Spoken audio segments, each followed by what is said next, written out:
Сайн байцгаана уу хүүхдүүдээ. Та бүхэн сурахчиг дэвтрээ гаргасан гэдэгт багш нь итгэлтэй байна. Өнөөдрийн хичээлийн сэдэв маань эргэцүүлсэн эсээний бүтэц агуулгын уялдаа холбоог тайлбарлах гэсэн юм сэдэвтэй хичээл байна. За энд ямар эссэн дээр ажиллах вэ гэхлээр лодонгийн төдвийн үнэр идэгч гэдэг эсээг бид нэр судлах юм аа. За үнэр идэгч. За энд 1, 2, 3 дугаар хэсгийг багш нь энэ дээр тэмдэглэсэн байна. Тэгэхээр энэ маш урт том эссе учраас одоо бас жоохон хугацаа авах бах. За ингээд сурахчгээ дэлгээд багштайгаа одоо хамтраад уншвал арай илүү ойлгомжтой баха. За үнэр идэгч хэмээх амтан байсан тухай хуучны домог уншаад гайхлаа. Үнэр идэгч гэх чинь утгагүй юм шиг бодогдно. Үнэрийг зөвхөн үнэрлэж болохоос идэж болохгүй нь лав. Тэгэхээр эцэг дээдэс юугаа ярьж байсан юм болоо? Үнэр идэгч Десан 2 төрж дээд орныг эзэгнэв гэж ном сударт гарна. Түүний мөрийг мөшгөн явсаар үнэрийн тухай үнэрлэх хэрэгтэн хамрын тухай олон соёны юм сонсож мэдснээ уншигчдад ярий. Хүн эхлээд үнэрээр ертөнцийг танин мэджээ.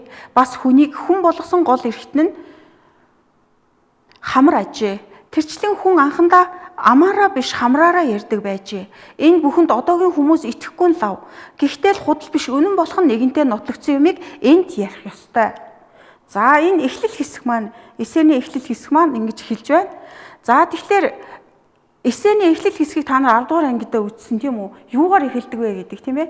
За тэгвэл энэ сонирхолтой эхлэл. За энэ хөтөц санаа гэсэн ийм хоёр зүйл байна. За тэгэхээр энэ сонирхолтой эхлэл дотроо энэ хөтөц санаа өөрөө орчин.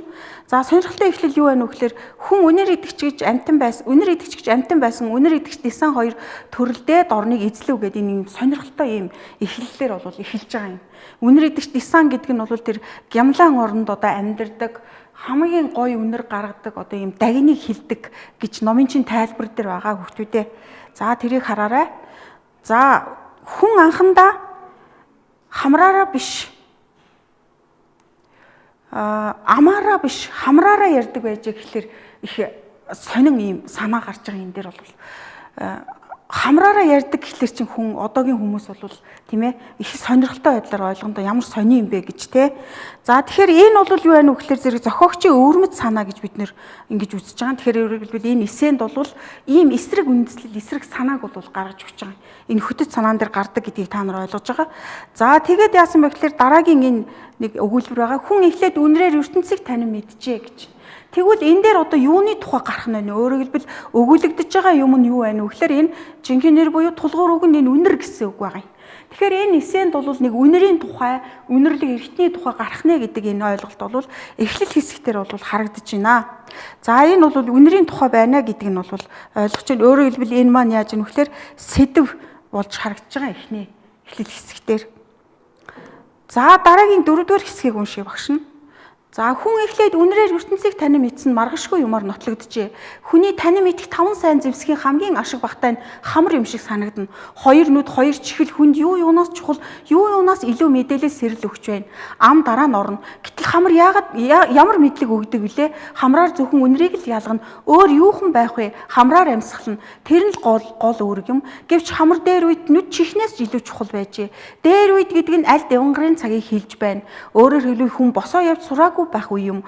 Тэр цагт хүн хоол тижээлээ бүхийж олж бүхийж иддэг байжээ. Хон ямаа адуу тэмээний адил эсвэл галуу нугас тагтаа бүрүүдийн ижлэр хүн хоол олж идэхдээ бүхэлдсэн газар шүүрч байлаа. Гэвч 2 хөл дээрээ боссон цагаас хойш амьд амьтад цор ганцаараа хоол идэж олж идэхдээ бүхэлцгөө байснаас эхлэн хүн болж бүхий л адууснаас онцгорчээ. Бүхэлддэг байхдаа хүний хамар газарт их ойрхон байлаа. Үнэр авахтаа ч сайн байжээ. Харин босоо явах болсноос хойш хүн хамраас өгсөн хэрэг. Хамарч их газраас холдож аажмаар мэдрэхүн чадвараа гээсээр байгаад одоо зөвхөн 2 3хан үнэр ялгадаг болчихжээ. За энэ хэсэгтэр одоо юун тухай гарч ирнэ гэдгийг бодож байгаарай хүүхдүүдээ. За 5-ыг уншия. За ийм болоогүй гэвэл өмнөх хэсэгт гарсан одоо зүйлээ энэ дээр одоо ницаах гэж байна те. Ийм болоогүй гэвэл үнэрийг тодорхойлсон хичнээн үг мэддгээ тоолоод үзье. Муухай сайхан үнэр гэсэн 2 ерөнхий үнэр бий. Сайхан үнэр хичнээн үгээр тодорхойлдог вэ гэхэд 3 дарах цөөн үг бий. Муухай үнэрийг л түүнээс арай олон үгээр томьёолно.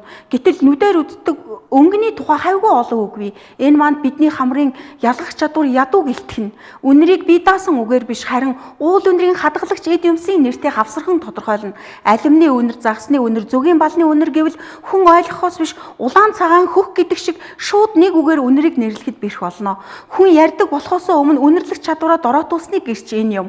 Хэрвээ үнийг хэл мэддэгсэн бол түүний үгийн санд үнэрийн тухай маш олон үгт байж таарна. Хүн өнөг хоёр үнэрлэх чадвараа ойролцоо байсан цаг бий. Үнэрлэх чадвараараа тийм ээ. Гэвч хүн босоо явдаг болсноос хойш дээр хийснээр үнрээс холдож хамрын чадвар суларчээ. Өөрөөр хэлбэл хамар буюу үнэрлэх хэрэгтний үгийн санд бол иймхэн хэдэн үг байдаг. А үнрээр бол одоо хардаг шиг улаан цагаан хөх гэд шууд нэрлэх одоо ганц нэрлэлтээр нэрлэх тийм үг байхгүй. Заавал тухайн юмыг агуулдаг өөрөөр хэлбэл алимны үнэр гэвэл алим гэдэг үгийг оруулж иж одоо яах нь ойлгодог байх нэ гэсэн ийм ойлголттой. За энэ дээр хамгийн одоо ашиг багтай нь хамар гэсэн нэг ийм ойлголт сая гарсан 4-р хэсэгт хамраар зөвхөн үнэрийг ялгана гэсэн нэг ийм ойлголт гарсан. За босоо явах босноос хойш хүн хамраас өгсөн хэрэг бас 4-р хэсэгтэр гарч байна. За муухай сайхан гэсэн хоёр ерөнхий үг бий гэдэг нь энэ 5-р хэсэгтэр гарч байна. За 8-р хэсэгтэр бол босоо явах босноос хойш үнэр ялгах авьяасыг зөвхөн арын алба болгожээ гэсэн. За та нар бол 8 руу ороогүй байгаа. Одоо 5 дээр явж байгаа тийм үү? 4 5 гэсэн хоёр хэсэгтэр. За тэгвэл энэ 8 яагаад ороод ирв гэж гайхаж байгаа вэ? Тэгэхээр энэ хойно бол гарна. Тэгвэл одоо энд хамар бол одоо яасан бэ гэхээр энэ босоо явах босноос хойш хүн хамраас өгсөн хэрэг гэдэг дандаа тийм сөрөг одоо үнэлэмжийг энд бол гаргажээ. Тэгэхээр энэ нэг эсэний нэг онцлог бол гараад ирж байгаа. За тэгвэл дараа нь энд гэвч хамар дээр үед нүд чихнээс илүү чухал байжээ. За хамар чухал эргэтэн байсан тухай гарч байна. За хамар хүний гол эргэтэн байж оюуны хөгжлийн их үүсвэрийг тавьсан гэж. За эхлээд бол хамраараа ярьдаг байсан гэдэг энэ үндслээр ярьж байна. За нэлэх хүүхд төрөхдөө эхээ үнрээр нь таньдаг байна. Гоо сайхны үнэр идээч болсон. За энэ одоо хэсгүүд болвол энэ зөвхөн 4-р хэсэгтэр гарч байгаа. За энэ 18 хоошоогоо гарна, 19 20. Тэгэхээр энэ 3 бол хоошоогоо гарч байгаа. Хойд хэсгүүд дээр гарна. Тэгэхээр энд яагаад ингэж хамт авбаа гэхэлэр зэрэг энэ сөрөг одоо үнэлэмжтэй энэ эерэг үнэлэмжийг яаж нь харьцуулж гин гэсэн. Тэгэхээр эссе гэдэг маань өөрөөр хэлбэл харьцуулах альва зүйлийг одоо их олон зүйлийг ингэж харьцуулж одоо бичдэг ийм өвөрмөц онцлогтой байна. Тэгэхээр энэ онцлогийг бол энд гайхалтай сайн гаргаж өгчээ. За тэгвэл одоо энэ сөрөг мэдрэмж гэдгийг сая хэлсэн. Энэ тал нь бол эерэг гэж хэлсэн. За тэгэхээр энэ эсрэг үндэслэл бол эсэнд бол заавал байх ёстойг энд харуулж байна. Тэгэхээр энэ эссе бол энэ эсрэг үндэслэлийг маш сайн гаргаж өгсөн гэдэг нь бол харагдаж байна. За энд бол нөгөө бүтцийг бид нар ингээд загварчилж ингэж харах нь хамгийн чухал юм. Та нар ч гэсэн ажиллахдаа эссен дээр дандаа ингэж одоо ажиллах нь зөв шүү хүүхдүүдээ. За ингээд 6-р хэсэг рүү оръё. За үнэрлэх хэл гэж амьтны ертөнцийн бие биенээ ойлголцох гол арга. Одоо бол хүн үүнд итгэхээргүй мартжээ. Учир нь хүн нэг шоод өрүүлжин сантиметр агаарт 7 тэрбум молекул үнэр хуралдсан байвал сая анзаарна. Гэтэл нохоо мөн тийм хэмжээний агаарт 9,000 молекул үнэр байхад л мэдэрч чадна. Инхээр үнэрч чадвахаараа хүн нохооноос 800,000 дахин дутуу буюу ердөөл битүү хамардаг гэсэн үг. Сургуультай нохоо бол 700 молекул үнэр нэг шоод өрүүлжин сантиметр агаарт байхад мэдэрдэг байна. Хүн дөрвөн хөллөж явдаг амтан байхдаа мөн л ийм сайн үнэрч явжээ. За энэ юу орж ирж гэнэ вэ гэхээр энэ баримтууд орж ирж байна. Тоон баримтууд бол энэ дээр орж ирж байна. За тэгвэл энд бас харьцуулалт цаанаа давхар яваад байгаа хүүхдүүд ажиллаж байгаа хаа. Хүний одоо үнэрлэх чадвар ийм байсан. Гэтэл нохоо үнэрлэх чадвар ийм одоо хүнийхээс их илүү байна гэдэг ийм харьцуул бас явж байна. За цаашаа уншия. 7-р хэсэг маань хүн 15 янзын үнэр гаргадаг. Хоногт 800 см2 үнэрийг хүрээлэн буй орчиндөө түгээдэг боловч тэр бүрийг хамраараа мэдэрдэггүй болжээ. За энд бас нэг ийм баримттай хэсэг явж байна. За үнэр шинжих ухаан одорологияг хөгжиж үнэр нь долгион хэлбэрээр хим маягаар нэвчих юм уу шингэх аргаар тархан түгдгийг нэгэнт наривчлан мэджээ. Гэвч хүний хамар энэ бүхнийг төдий сайн шинжих чадвар дутмаг болжээ. 10,000 хүртэл янз бүрийн үнэр мэдрэх чадвартай энэ чухал эргэтэн одоо амьсгалах, хамгаалах, рефлекс үүсгэх, дуу зохицуулах үүргээ илүү биелүүлж үнэр ялгах авьяасаа зөвхөн арын алба болгожээ. За энэ дээр дараа нь бид нэр дараагийн хичээлээр үзэн арын алба өөрөөр хэлбэл шилдсэн утгыг яаж энэ чадамгаа ашигласан бэ гэдэг тий. За үнэр ялгах эрхнэр одоогийн хүн орчлонгийн тухай мэдээллийнхээ дөнгөж ганц хувийг авдаг байна. За дээр үед маш одоо нарийн байсан. Гэтэл бол энэ хамар бол одоо ийм болжээ гэдгийг бас энэ баримтаар гаргаад байна. За 9-дүгээрт нь дөрвөн хөллөж авдаг байхдаа хамраараа бүх мэдээллийн 80-аас доош хувийг авдаг байж. За энэ хүний тухай яриад байна тийм үү? Өөрөөр хэлбэл хамраараа ярьдаг, хамраараа бүх зүйлийг хийдэг байхдаа. За дөрвөн хөлтэй амьтад одоо ч тийм хэмжээний мэдээлэл хамраараа авдаг хэвээр юм. Хамраараа хаана хоол унд аюул осол байгааг, ижил сүргэн хаагур явсан ямар тохиолдол учрал болсон, тэд юу хийцгээс нутгийн хязгаар хаан дуусах, тэр бүхнийг үлдээсэн үнрээр нь ялган танина. Адуус тэгээд үнрээр бичсэн захидал сонин хэрэгэлдэг гэхэд болно. Садан төрлийнхөө хид хідэн омог сүргийч үнрээр нь ялгадаг аж. За хүүхдүүдээ эндээс та нар яаж ийм вэхлээр яагаад энэ үнэрийн тухай яриад байна вэ? Яагаад энэ баримтуудыг тэгээ энэ амьтад бол ингээд одоо үнрээр хамаг зүйлээ одоо мэддэг тухай яриад байна вэ гэдгийг бас давхар бодож байгаарай хүүхдүүдээ. За энд бол саяны баримтуудыг багш нь ингээд багцалсан байгаа. За тэгэхээр энд бол ингээд сум заасан бол эдгээр бүгд холбоотой гэдэг нь бол агуулгаараа холбоотой гэдэг нь харагдаж байна. За тэгэхээр энэ юу байна вэ гэхэлэр зэрэг их үндэслэл буюу баримт. Өөрөөр хэлбэл эсэнд бас баримт бол нэг үндэслэл одоо үндсэн их ийм үндэслэл болдог гэдгийг бол энэ дээр харуулж байна. За тэгэхээр энэ эсэний одоо бүтэц агуулгыг бид нэр яриад байгаа шүү дээ, тийм ээ. Тэгэхээр энэ агуулгын хэсгээр нь одоо багш нь ингэж бүтцэлж харуулж байна. За тэгэхээр та нар бол бас мөн эсэг ажиллахдаа ингэж ажиллах ёстой шүү хүүхдүүдээ. За цаашаа явлаа. Их нь үрээ үнрээр нь танина. Хургаа голсон хонь, ботгоо голсон инг бодвол хураг ботгонд нь өөр гаж үнэр шингэснээс болдог биз. Ишиг нь өгчгсөн ямаанд өөр ишиг авахуулахын тулд өгсөн ишигний арсыг нөмрүүлж байж аргалдаг малчин аргын өчрөн үнэрийн хилнээ түшгэлсэн байдаг ажээ. Тэгэхээр үнэр бол одоо нэг амтан дээр хүртэл ингэдгийг та нар сайн мэдж байгаа тийм ээ. За харилцаа болон мэдээллийн хэрэглүүр дуу аваагаар буюу механик аргаар л байж болно гэж үздэг. Үзэл одоо нэгэнт өөрчлөгдөж үнэрийн буюу химийн хэлгэгч бүхэл бүтэн систем нэмэгдлээ. Одоо үнэрийн хэлний үгийн сан цагаан толгойг судалж байна. Амьтны хэл үнэр. Энэ хэлийг бүрэн судалсан цагт амьтны ертөнцид жинхэнэ аюул учрах болно. Өөрийнх нь хэлийг ашиглан амьтны ертөнцийг хүн гартаа бүрэн авна. Одоо болтол хүний мэддэггүй байсан ганц нууцыг хэрвээ ингэж алдвал амьтны ертөнц хамгаалтгүй болж үлдэх юм. Гэвч хүн амьтны хэлийг өөрсдөд нь тусдаагаар ашиглах ухаан суужээ. За энэ дээр бол тэр одоо амьтны хэлийг бол химийн хэл болгохыг судалж байна. Амьтны хэлээр энэ үнрээр бол яг уу амьтны хэл бол үнэр тийм үү? Энэ үнрээр амьтны тэр одоо ааш аран шин бүх зүйлийг одоо мэдэж болно. Амьтны үнрийн хэлийг судлахын тулд юуны урд аливаа амьтны үнрийн химийн бүтэц кодыг танин мэдвэл зохино. Амьтны үнрийн хэлний гол амин судсан заар юм. Заарыг бүрэн судлах нь бараг л амьд ертөнцийн зүрхний нууцыг мэдэж авахтай адил. За тэгэхээр энэ дээр бол нөгөө зохиогчийн шийдэл санаанууд гарч эхэлж байгаа. Үнрээр яаж үнрийг ашиглах вэ, тийм үү? Заараас одоо өөрөөр хэлбэл бид нар хүдрийн заарал гэж ярьдаг, тийм ээ. Тэгэхээр бусад амьтны одоо үнрээр одоо юу хийж болох юм? Заараар одоо гоо сайхны бүтээгдэхүүн үнэртэй ус энтрийг хийгээд идэх, тийм ээ. За дараагийн хэсгээр одоо хөдрийн заарыг дуунд оруулан монголчууд дуулдаг. Баавган заар, чонын заар, хуцсны заарыг бид маш сайн ялган танина. Хуц гэдэг бол нөгөө эр хоньыг хэлж байгаа тийм ээ. Гэвч загсныхыг мэддэг монгол хүн тун ховор биз. Гэтэл загсны заар усан дотор хэдэн ч жил үнрээ хадгалан үлддэг байна. Голын ихэн төрцнөөс биеийг олсон яргаа загс урсгал даган уруудаж их далаад очоод тэнд хэдэн жил амьдарч байснаа олон зуун километр замыг буцаж туулж урсгал сүрэн явсаар голын ихэнд анх мэндэлсэн газартаа алдахгүй ирж төрцөө орхидог хуйлтайг эрдэмтэд хэдийн судалжээ. Ямар ч луужингүйгээр анх төрсөн усандаа эргэж ирдэг загсны ёсыг судлахад хэдэн зуун хослолоос бүрдсэн өвөрмөц заарны үнрээр загс баримжаа авч их усан газраа төвөггүй болж ирдэг ажээ.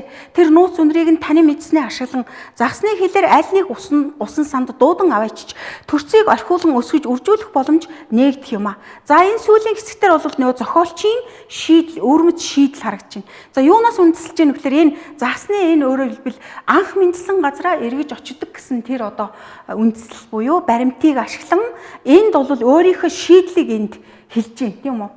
За хүүхдүүдээ энэ 14, 15, 16, 17 гэсэн үртлийн дугаарууд та нарыг ойлгомжтой болох үүднээс багш нь ингээд дугаарлцсан байгаа шүү. Та нарын сурах хүчээр бас дугаарлцсан байгаа. Яг тэр одоо журмаар багш нь ингээд дугаарлцсан байгааг анзаараарай. Ургамлын хортон шавжийг жигшээх үнэрийг хэрэглэж чадвал янз бүрийн хор цацахгүйгээр хортон шавжнаас сэрэмжилж болно.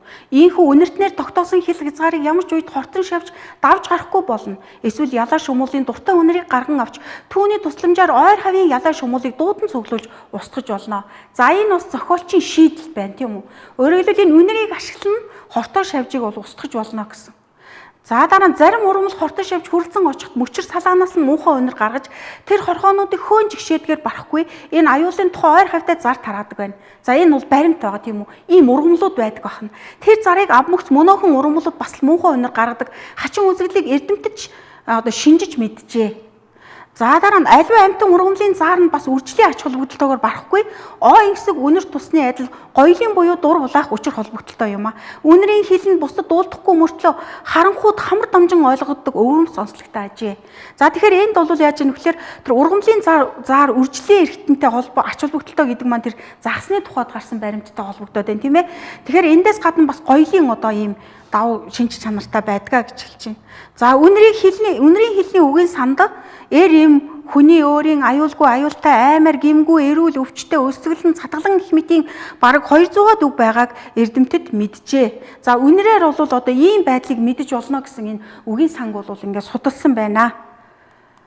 За тэгэхээр энд одоо амьтны хил үнэр одоо хилний үгийн сан цагаан толгойг судалж байгаа энэ сая гарсан хэсгүүдийг ингээ багцлаад бичсэн байна дулгуур тохиогоор. За үнэрийн хилийг бүрэн судалсан цагт амьтны ертөнцид аюул учрах болно гэсэн. За тэгвэл энд юу яриад энэ хүүхдүүдэд та нар бодоорой. Энд яагаад энэ хоёрыг эхэлж гаргаж ирв? Энэ хоёрыг яагаад ингэж харьцуулж ийн гэдгийг та нар бодоорой хүүхдүүдээ. За дараа нь үнэрийн хилний үгийн санд одоо аюултай аюулгүй гэдэг энэ 200 үг мэдгдсэн. За нууц үнэр ялаа шумуул устгах гэх энэ талтай харьцуулсан байна.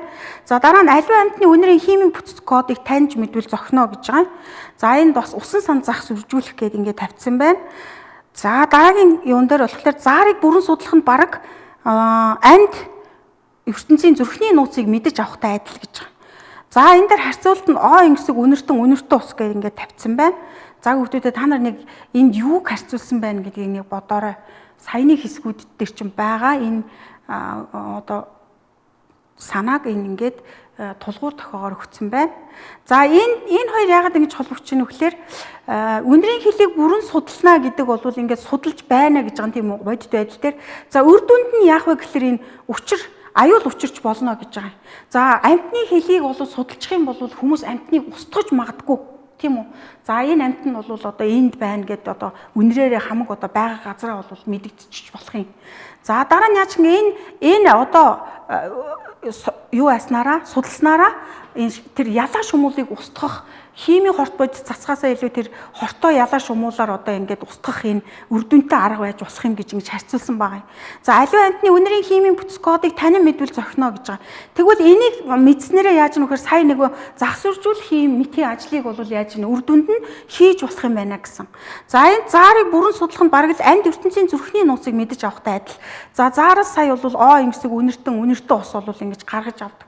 Тэгэхээр энэ харьцуулалт бол энэ эсэн дээр ингээд дараалалаараа ингээд явж байгаа нь айгүй их тийм өвөрмөц ингэж харагдаж байгаа. Тэгэхээр харьцуулал бол энэ эсэний туршид одоо эхнээс нь аваад дуустал явж байгаа гэдгийг эндээс харж болно. За энэ бол үр дүнг одоо яаж илэрхийлсэн юм бэ? Энэ үр дүн ямар үр дүн гарах юм бэ гэдэг энэ асуудлыг харьцуулсан байна. За дараагийн хэсгийг уншлаа багш нь. За ингээд ботод хамар хүний гол эргэтэн байж оюуны хөгжлийн их усрыг тавьсан үн ажээ. Одоо ч тэр чанараа хадгалсаар байна. Хүний бие хөрч даарахыг хамгийн түрүүн хамар мэдэрч найтаж дохоо өгдөг. Найтасан хүнийг бурхан өршөө гэж өрөөдөг. Хүн хамраа бөглөөд байвал ходоодны шүүсний шүлтлэг чанар нь буурч, элэг боорны ажилгаа удааширч, цус ялгарх нь багсаж улмаар шүд үүрэмтгий болж цуснд гемоглобин буурна. Зүрхний ажилгаа хамартай шууд холбоотой гинэ. За үнэр идэгч гэж хүнийг ч хэлсэн байж болох юм. Нялх хүүхэд төрөхдөө анхны өдрүүдэд ихээ үнрээр нь таньдаг байна. Үнэр хүн төрлөختний нийлэх балчир үеийн гол эрдэм байж. За одоо бол хүн хиймэл үнэр гарган авч түүгээр гойж гооддог болжээ. Үнэр шинжих буюу одорлогийн тусламжаар янз бүрийн гой үнэртэн үйлдвэрлэж түүгээр орчин үеийн эмэгтэйчүүд ганглан гойж байна. Үнэртэй усны болон гоо сайхны үнэртэн эсвэл цэцгийн үнэрийг ялгах талаар хүний чадвар нохооныхоос 10,000 дахин илүү мэдрэмтгий ажээ.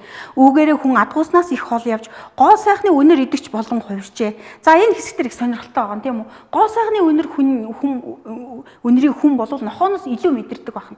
Тэгэхээр энэ бол зохиомл хиймлэр гаргаж авсан үнэрийг хүн бол одоо илүү сайн мэдэрч байна гэсэн юм нэг зүйл харагдаж байна. За тэгэхээр энд бол үнэр бол одоо хамар бол үнэрлэх хэрэгтнээ, үнэрлэх одоо тэр зүйлээ, үнэрлэх тэр үүргээ одоо маш их алдсан гэд ингээд хэлхээсээ илүү одоо энэ үнэрээр дамжуулж одоо юуг одоо үр дүнтэй шийдэж болох вэ гэдгийг энэ эсэн дээр гаргасан нь хамгийн чухал юм санаа байгаамаа хүүхдүүдээ. За тэгээд хамгийн сүүлийн хэсгээр амьтны үнэрийн хилийг бүрэн судалж дуусах үед хүн адгуус хоёр бие биеэ улам гүнзгий ойлгодог болно. Үнэр идэгч гэгчийн утга тэр үед бүрэн ойлгогдно гэдэг энэ дүгнэлт өгүүлбэрээр яасан байна уу? Төгсгсөн байна. За ингээд яаж нэ вөхлөр энэ дээр нэг ийм дүгнэлт хийж болох юм хөлтүүдээ. За тухайн сэдвийн доторх нэг зүйлийг бус олон зүйлийг харьцуулсан. За энд харьцуулал одоо байхгүй гэх үндслэл байхгүй гэсэн тийм ээ. За дараа нь яаж нөхөр өвөрмөц чухал шийдлийг дэвшүүлсэн. За өвөрмөц чухал шийдлийг дэвшүүлсэн гэхээр одоо сая бид нэр зөндөө баримтуудыг уншлаа. Тэр ялаа шумуулыг ашиглаж тэр хор гаргаж болно тийм ээ. Тэгээ тэр ялаа шумуулыг тэр үнрээр нь устгаж болно тийм ээ. Загсны заараар загсыг үржүүлж болно гэх мэтийн өвөрмөц тийм шийдлүүдийг бол энэ дээр гаргасан байгаа юм. За тухайн юм үзэгдлийн учир зүй наана зөрчилдөөн цаа зүй тогтлороо шалтгаалсан нийцсэн өгүүлэмж болохын хувьд эргэцүүлсэн эссе болж байна. За бид нар хичээлийн эхэнд эргэцүүлсэн эссэний гэж ингэж тавьсан байгаа сэдвээ. Тэгэхээр одоо 11-р ангидаа бид нар эргэцүүлсэн эссээг бол задлан шинжилээд байгаа юм. За тэгэхээр эргэцүүлсэн гэдэг маань юу вэ нөхлөөр зэрэг тухайн юм үзэгдлийн учир зүй наана зөрчилдөвч гэж байгаа юм. Энд яаж нөхлөөр нөгөө анх эхлэхдээ энэ эссе бол хүн хамраараа ярьдаг байжээ гэдэг нэг тийм эсрэг сонин санаа бол гаргаж байгаа байхгүй юу. За тэгвэл наад одоо цаа зүй тогтлороо шалтгаалсан гэж байгаа. Нийцсэн өгүүлэмж болохын үед эргэцүүлсээсэ. Тэгээд наагур яаж нөхлөр энэ бол одоо дээр үед ийм байсан. Энэ үүргээ бол одоо ингээд сэргээх ашиглах цаг болжээ гэдэг нэг ийм өвөрмөц шийдлийг нь гаргаснараа энэ эсэ эргэцүүлсэн эсэ болж байгаамаа хүүхдүүдээ. За хамгийн сүүлд бол төгс санаа гарч байгаа юм. Асуудлыг шийдсэн. Энэ асуудал ямар асуудал вэ нөхөр? Үнэрийн тухай асуудал гардаг. Энэ үнэрээр яах юм бэ? Энэ үнэрийг ашиглаач гэсэн ийм асуудлыг бол дэвшүүлсэн. Одоо ийм муухай сайхан үнэрийг л мэддэг хамар ганцхан нэг тийм эргэтэн байсан. За дөрвөн хөл дээрээ явдаг байхдаа хамраараа одоо хамаг зүйлийг хийдэг байсан гэж одоо ярихаасаа илүү энийг яаж шийдэх ёстой юм бэ? Энэ асуудлыг яаж шийдэх ёстой юм бэ гэдэг маань эргэцүүлсэн эссэний хамгийн одоо чухал санаа юм аа. За тэгэхээр энэ одоо хамгийн сүүлийн амтны үнэрийн хэлийг бүрэн судалж дуусах үед хүн адгуус хоёр бие бие улам гүнзгий ойлгодог болно гэж. Мэдээж одоо багш нь бас бодсон тийм үү? Амтны үнэрийг мэдчихвэл ямар гоё вэ тийм ээ? Амтныг хамгаална, хайрлна тийм үү? Одоо хаана өссөж байна, ямар амтан одоо хоол ундаар дутагдж байна, эсвэл одоо байгалийн одоо нөлөөлөл юу байна гэдгийг амтны үнэрээр мэдчихдэг болвол амтныг хамгаалах тэр их үүсвэр бол маш сайн тавигдах нэ. Нөгөө талаар бол бас тэр амтныг одоо алж устгах энэ зүйл бас гарч магадгүй гэсэн болгоомжлолыг энэ эсэнд бас гаргаж өгсөн байна. Тэгэхээр энэ одоо үндслэлээр бол энэ бол эргэцүүлсээсээ за тэгээ сая бид нар бол агуулгын одоо бүтцийн энэ одоо задаргааг бол хийж үзлээ. За тэгэхээр хүүхдүүд маань яах вэ гэхээр өнөөдрийн энэ эссе маань ийм 3 одоо хэсгээс бүтэж байна ерөнхий. За ямар 3 хэсэг байна вэ гэхээр эхлээд та нар бид нэр эхлэл хэсэг дээр ярьсан. Дараа нь бол нөгөө харьцуулалт дээр ярьсан. Дараа нь бол баримт дээр ярьсан тийм ээ. Тэгээ үрдүн гэдэг ийм томоохон хідэн хэсэгт бол энийг хувааж ингэж харахаар болж байна. Тэгэхээр та нар хүүхдүүдэд цаашаа бас улам гүнзгийрүүлж энэ эсээг сайн уншиж одоо судлаарай гэж ингэж хүсэж байна багш нь. За хүүхдүүдээ гэрийн даалгавраа тэмдэглэж аваарай. 10 дугаар ангид сурах хүчийн 78-аас 79-р хуудас. За энэ нодон үзчихсэн сурах хүчийг ашиглах нь байна. За контентээс аваад ашиглаж болно. За эл төдвийн эргүүлгийн тухай эргэцүүлэл эсээг уншаад бүтэц агуулгын уялдаа холбоог загварчлан дэвшүүлсэн асуудлыг тодорхойлороо. Бид нар саяны эсэн дээр хамгийн сүүлд дэвшүүлсэн асуудлыг шийдвэрлээд ингэж төгсгсөн тийм ээ. Тэгээд эхэнд нь бол дэвшүүлсэн асуудлаа бид нар олсон. За тэгээд энэ дээр бол яаж нөхлөөр дэвшүүлсэн асуудлыг яаж одоо шийдвэрлсэн бэ? Тэгэхээр зэрэг эргэцүүлсэн эсэ мөн байна уу гэдэг зэргийг одоо батлах нэ хүүхдүүдээ. За ингээд өнөөдрийн хичээл үүгээр өндөрлөж байна. Дараагийн хичээлээр уулзалтаа түр баяртай.